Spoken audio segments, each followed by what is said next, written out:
À l'occasion du 10e anniversaire d'Elidax, la direction a fait le point sur les 10 années qui viennent de s'écouler et les 12 prochaines qui lient la société privée au ministère de la Défense.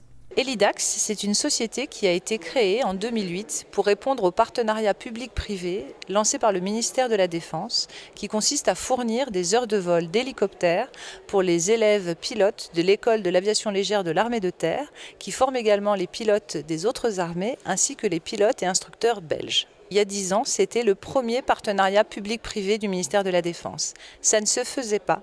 Ça veut dire qu'avant, le ministère possédait ces hélicoptères, c'était des gazelles. Elles étaient vieillissantes, il y en avait beaucoup plus et elles polluaient.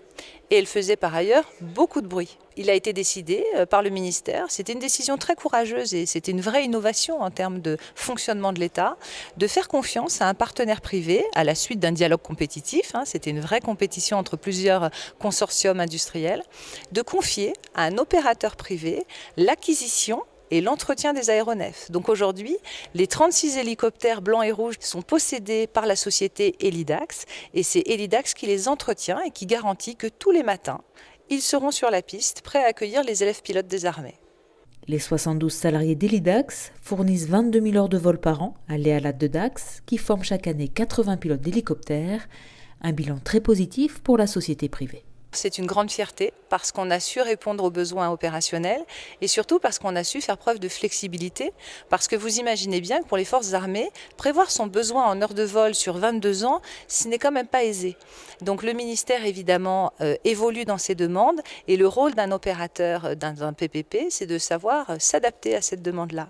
Donc on a un dialogue de grande proximité avec le ministère des Armées, avec nos opérationnels qui utilisent ces hélicoptères et on est ravis de voir la grande disponibilité opérationnelle.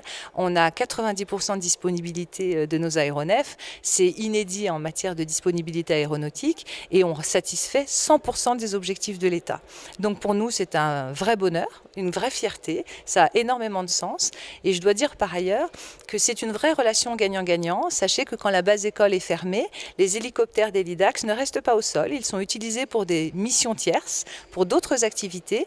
Et la moitié des revenus générés par ces nouvelles activités reviennent également à l'État. Donc c'est aussi une fierté et puis vraiment une satisfaction parce qu'on se dit aussi qu'on résout une équation qui doit être chère aux contribuables. En 10 ans, Elidax a acquis un solide savoir-faire qui lui permet désormais de diversifier ses activités. On a des perspectives d'activité, on a pu faire des transformations d'hélicoptères pour d'autres sociétés privées qui s'implantent à l'étranger. Donc on est très fiers de voir le savoir-faire d'Elidax essaimer dans le monde. Puis on a également des partenariats avec les écoles et les universités locales. Et on a certains de nos élèves qui sont en train en fait de créer un simulateur de vol très innovant.